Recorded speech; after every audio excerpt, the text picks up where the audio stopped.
Nenten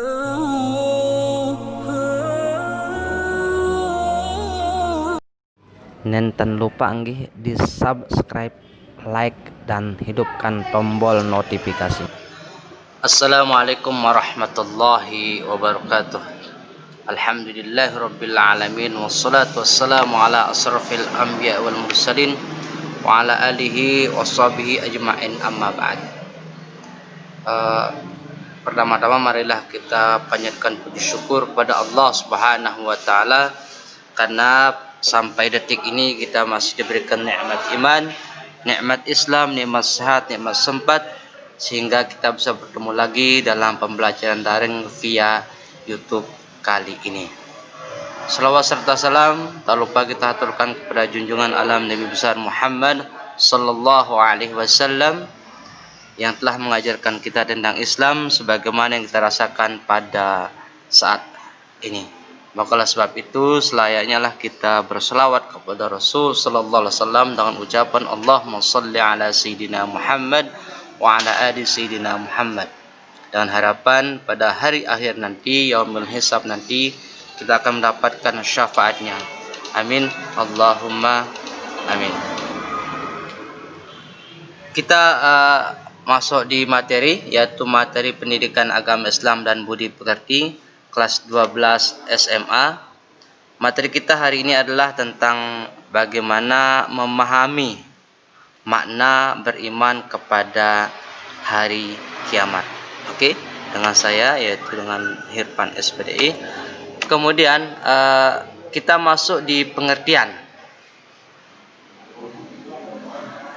Sebelum lebih lanjut kita kepada pengertian, maka baiknya kita saksikan video berikut ini.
Ya, tadi kita sudah saksikan video tentang bagaimana dahsyatnya hari kiamat.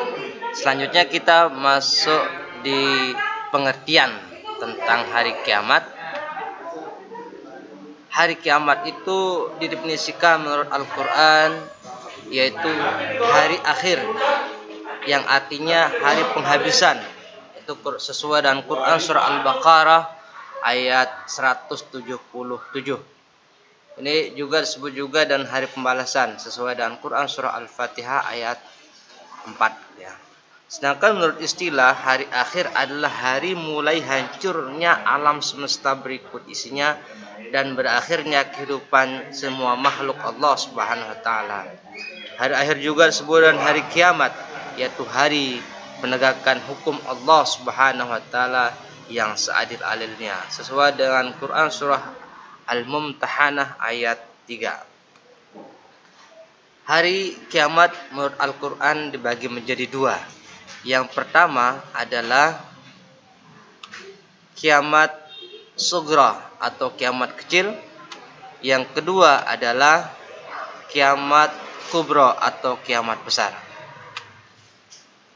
Kiamat sugra atau kiamat kecil adalah peristiwa datangnya kematian bagi semua makhluk termasuk manusia yang bersifat lokal dan individu. Firman Allah Subhanahu wa taala dalam Quran surah Ali Imran ayat 185. A'udzu billahi minasyaitonir rajim. Bismillahirrahmanirrahim. Kullu nafsin dha'iqatul maut wa innama tuwaffawna ujurakum yawmal qiyamah. Faman zuhziha 'anil nar wa udkhilal jannata faqad faz. Wa mal hayatud dunya illa mata'ul ghurur. Artinya tiap-tiap yang berjiwa akan merasakan mati. Nah, sesungguhnya pada hari kiamat sajalah disempurnakan pahalamu. Karena siapa dijauhkan dari neraka dan dimasukkan ke dalam surga, maka sungguh ia telah beruntung. Kehidupan dunia itu tidak lain hanyalah kesenangan yang memperdayakan.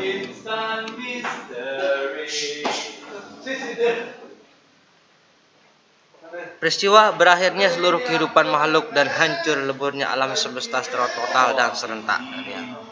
Ini adalah definisi daripada kiamat besar, yaitu sekali lagi peristiwa berakhirnya seluruh kehidupan makhluk dan hancur leburnya alam semesta secara total dan serentak.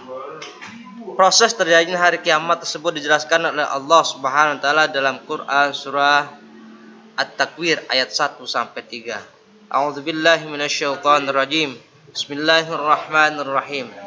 Idza syamsu kuwirat wa idzan nujumu qadarat wa idzal jibalu suyirat. Artinya, apabila matahari telah digulung dan apabila bintang-bintang berjatuhan dan apabila gunung-gunung dihancurkan. Kemudian kiamat versi ilmu pengetahuan. Yang pertama adalah yang perlu Anda pahami, kiamat versi ilmu pengetahuan, kita mengutip menurut ilmu geologi bahwa bumi terjadi dari gas yang berputar.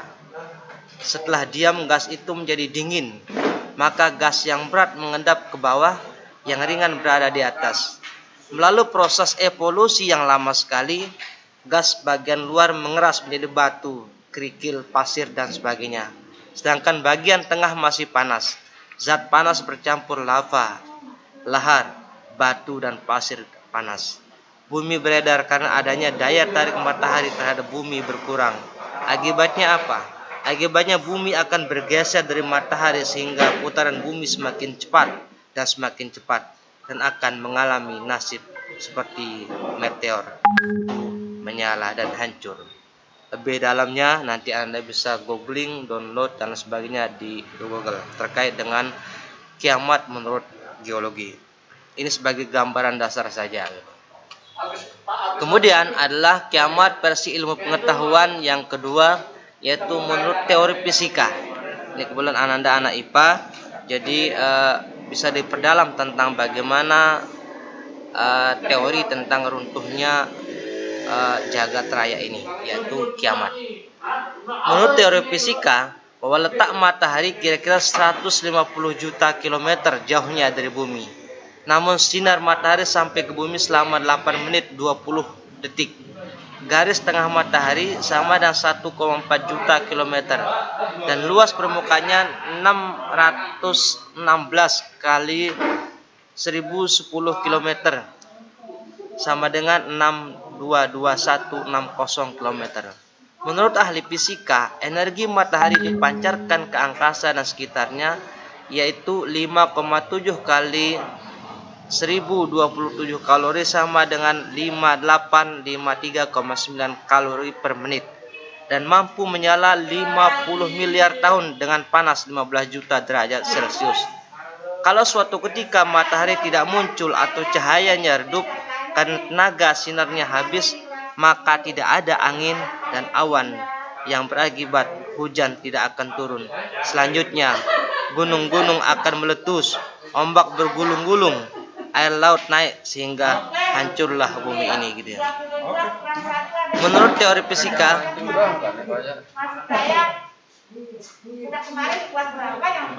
letak matahari,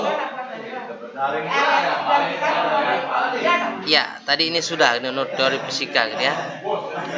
Kemudian kita lanjut kepada tanda-tanda hari kiamat. Yang pertama adalah menurut beberapa sumber, yang pertama tanda-tanda adalah asap di timur dan barat. Yang kedua, munculnya Dajjal.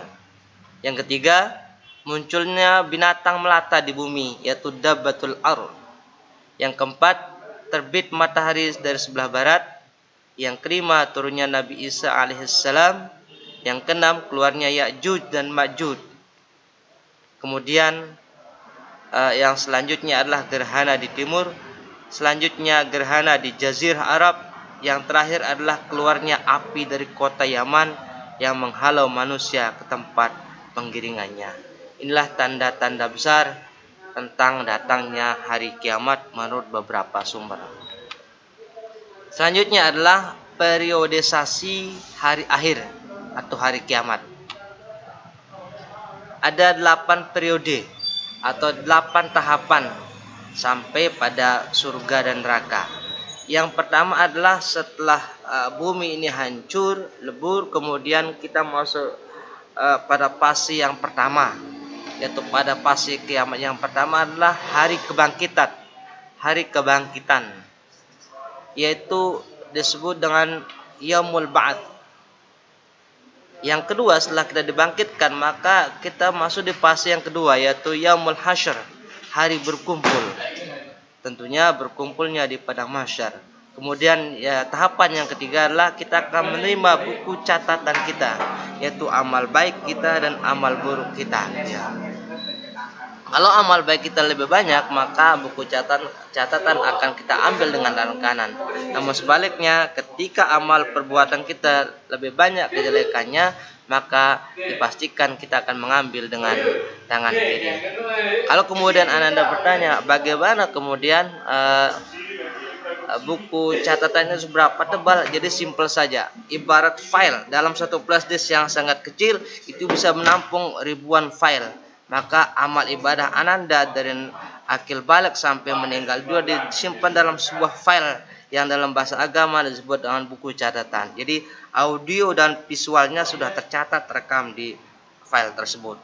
Yang keempat adalah periode hari perhitungan atau hari pertimbangan yang disebut dengan Yaumul Hisab dan Mizan.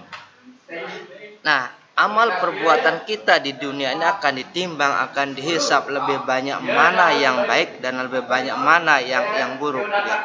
Kalau kemudian lebih banyak yang baik, tentu akan berakhir di surga. Namun ketika ada perbuatan kita lebih banyak yang jelek, maka dipastikan kita akan masuk di neraka. Yang kelima adalah as-sirat, yaitu jembatan penghubung antara surga dan neraka. Yang keenam, hari pembalasan yang disebut dengan Yaumul Jaza. Kemudian yang ketujuh, balasan perbuatan baik dengan surga. Yang kedelapan adalah balasan perbuatan tidak baik dengan neraka. Jadi sekecil apapun yang kita lakukan kebaikan itu, maka akan ditimpal atau diganjar dengan surga. Begitu juga ketika kita berbuat tidak baik, akan diganjar dengan neraka. Wa may ya'mal mithqala dzarratin khairan yarah wa may ya'mal mithqala dzarratin syarran yarah. Jadi sekecil apapun yang kita berbuat akan dibalas oleh Allah Subhanahu wa taala dengan kebaikan, dengan surga untuk kebaikan, dengan neraka dengan yang kejelekan. Maka ketika perbuatan jelek kita lakukan, maka segeralah bertobat kepada Allah Subhanahu wa taala. Selanjutnya adalah bagaimana menerapkan perilaku mulia.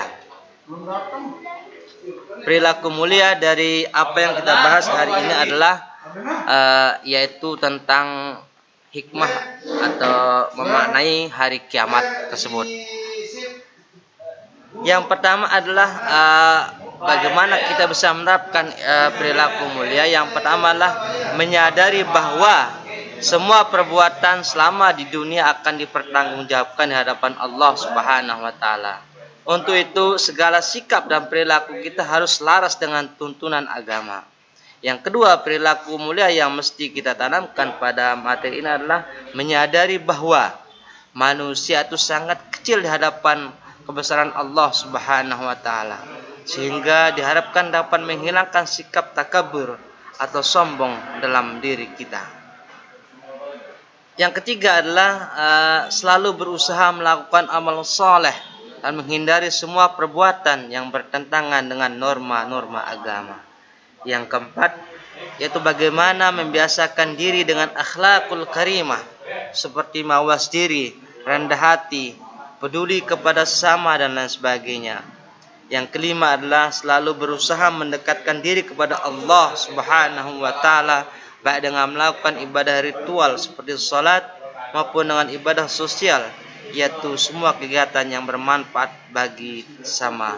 Bukankah Rasulullah sallallahu alaihi wasallam dalam sebuah sabdanya mengatakan, khairun nas anfa'uhum linnas, sebaik-baik manusia adalah yang bermanfaat bagi manusia yang lainnya. Yang terakhir adalah perilaku yang diharapkan, yaitu termotivasi untuk selalu bekerja keras dan menjauhi kemalasan. Oke, itu saja materi kita hari ini. Wassalamualaikum warahmatullahi wabarakatuh.